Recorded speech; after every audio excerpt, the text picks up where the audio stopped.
Hi guys, my name is Meads. This is going to be a review for Zoids Aggressive, the second figure they've released. We have the Hayate Liger. Now this is a 1/100 scale full action figure, meaning for the most part it's pre-assembled for you. You just gotta put the blades and the tail and it's ready to go to be played with. Now for those who are more familiar with the mold kits, that's 1/72 scale, a little bit bigger. And it does require quite a bit of assembly in terms of removing them from runners, putting the pieces together, and yeah, that one takes a little while.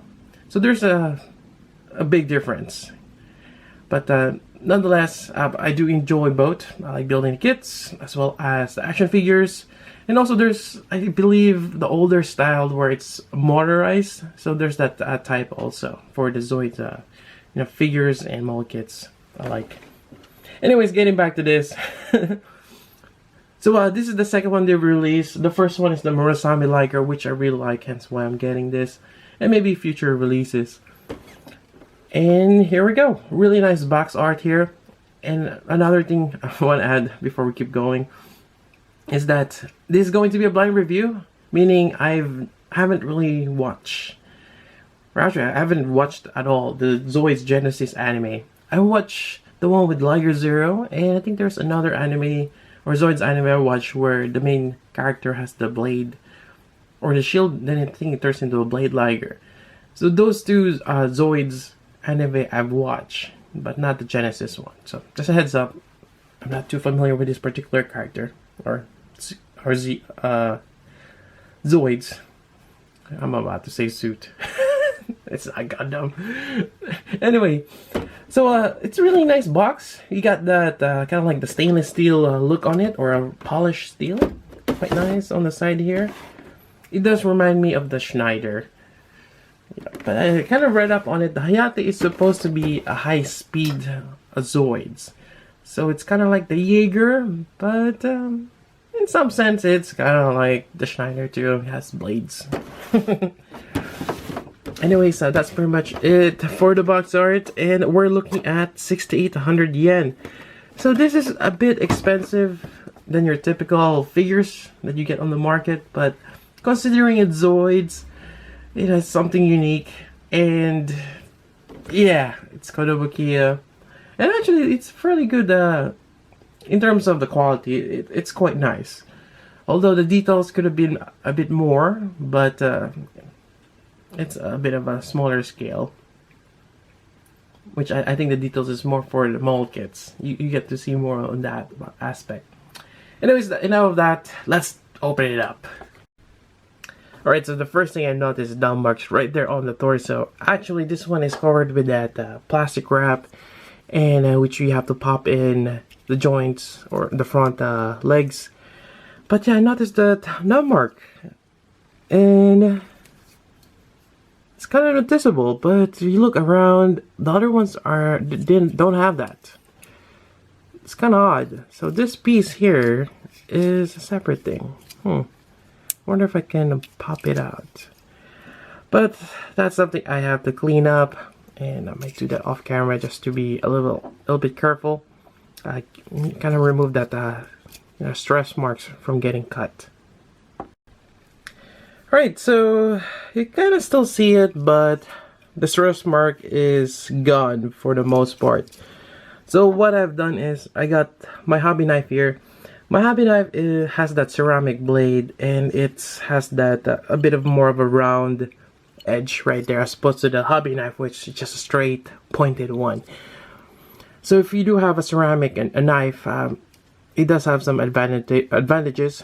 And for one, you can gently scrape off that part right there, kind of clean off that nub, and after you're done with that, you kind of just scratch it a little bit with your fingernail, or if you have a really fine grit sandpaper, you can try that and just kind of smooth it out. And that's pretty much, for the most part, cleaned up that torso area quite nicely. Alright, so let's pop the joint here. So we got this joint here. It has a hinge as well, and that could be a little tricky to handle. It's actually double hinge right there. So it does give you quite a bit of flexibility. Yeah, and actually there's not a ball joint there. So it's just a combination of hinges. Then aside from this ball joint. Alright, so we're just gonna pop this here. Just be careful where you're gonna push it in. There are a lot of sharp points. And over the best. There you go. Alright, so I'm just gonna go ahead and compress this torso here. And there we go. Then we still have to attach the tail right there. So grab the tail. This tail is made of basically a wire. You got a wired, what do we call that? No, stranded wires here. And just goes in here. Just gonna give it a little bit of a twist. There we go. And what else we got here? We got the blades. So the blades goes here. Huh. Actually, no, it's not there. But it does have that piston again. Kind of like the Murasame. Which is really cool. Although I kind of wish it kind of extends a little bit more. It doesn't give you much range. Huh.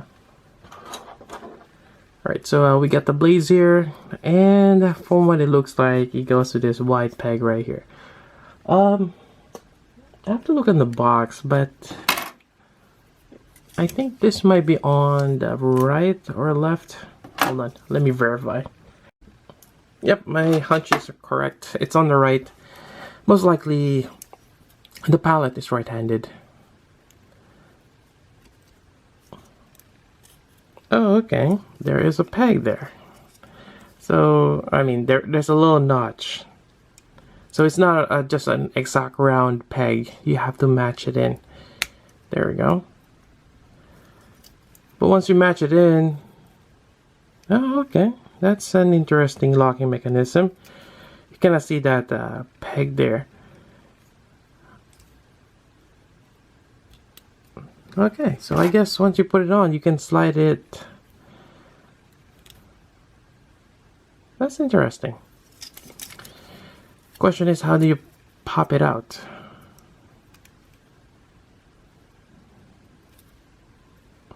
Yeah, because it just locks in place, but you gotta match where you're gonna pull it out. Now it's locked in there. Huh. Alright, let's attempt to remove this. So, the hole is right here on that end there.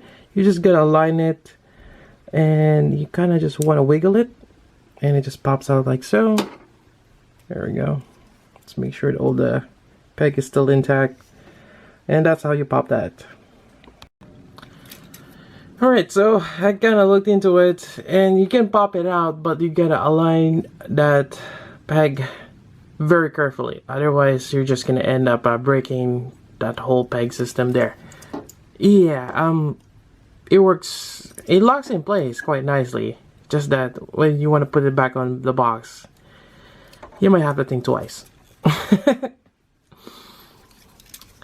Anyways, moving on, there's a lot of moving parts here, and certain parts are a bit more loose than it should be, but for him to just stand up here, it actually works out. Just gotta play around with the forelegs. Typically we just do to go for humanoid figures, but it's a Liger. There you go. Quite nice. Now in terms of the paint app, you got this really bright yellowed gold. I keep forgetting there's a proper term for that, but it's the bright gold one. Sometimes the gold is a bit darker, but yeah, quite nice. Even the teeth here are painted, and you have that brown color here, which complements well with the red. Really nice. Then you got the panel lines here on the black markings, and also onto the sword. Got that nice silver. Really nice. Then you just have the blue plastic here. I don't think the white is painted, maybe on the bottom side here, but yeah, it feels like it's just that plastic color. Even this one, it's that kind of like the fake gold plastic.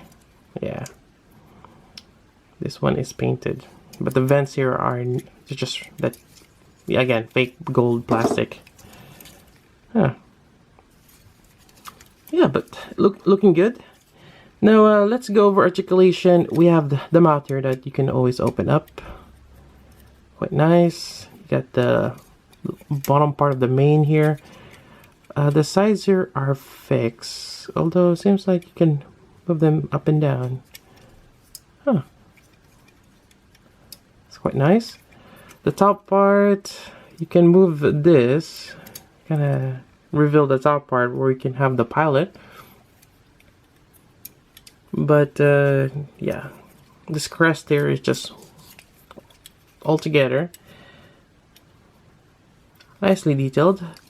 Then you have the booster here on the back, which you can open up this.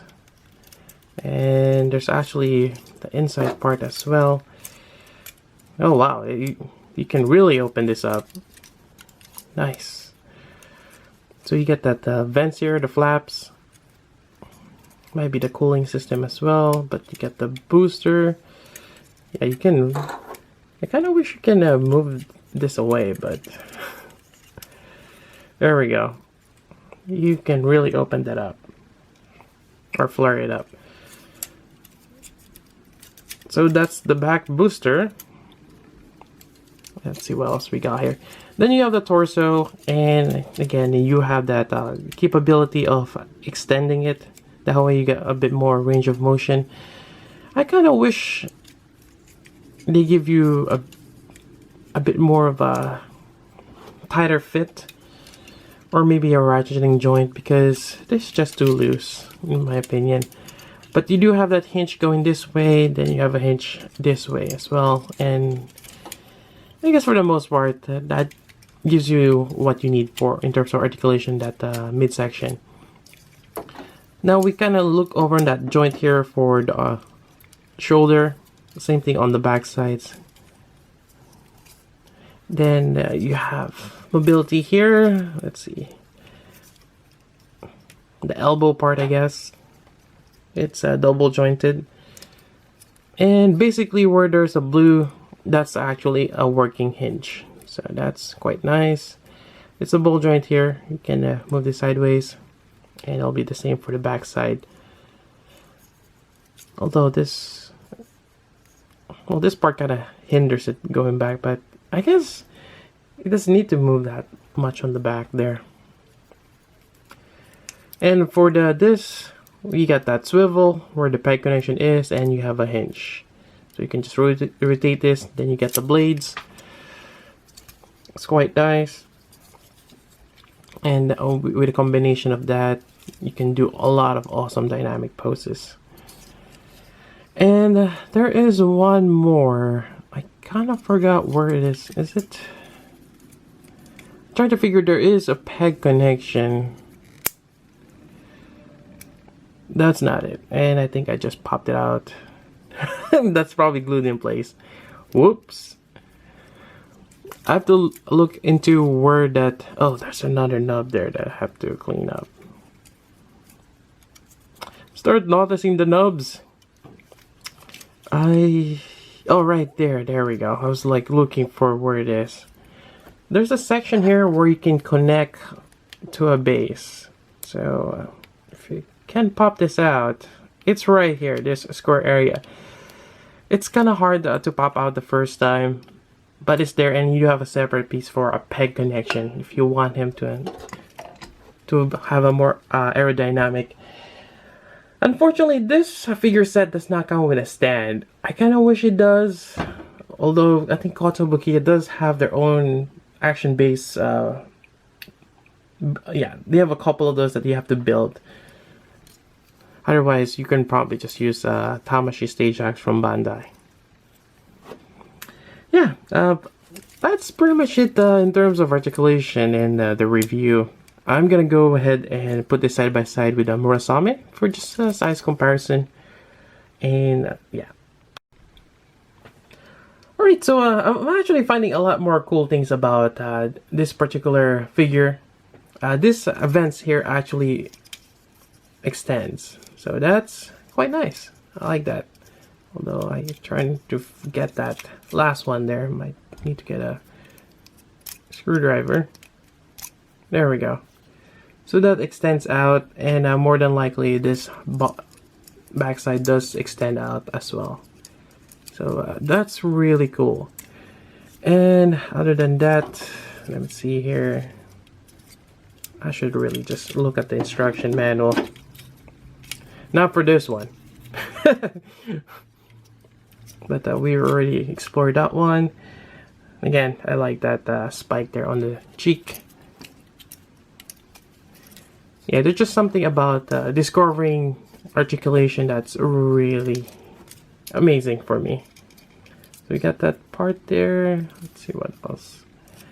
Yeah, I think that's it. I did cover this already. This doesn't really give you much articulation here for the booster. Yeah, but as far as you can pull it back, which actually, yeah, I think that works out.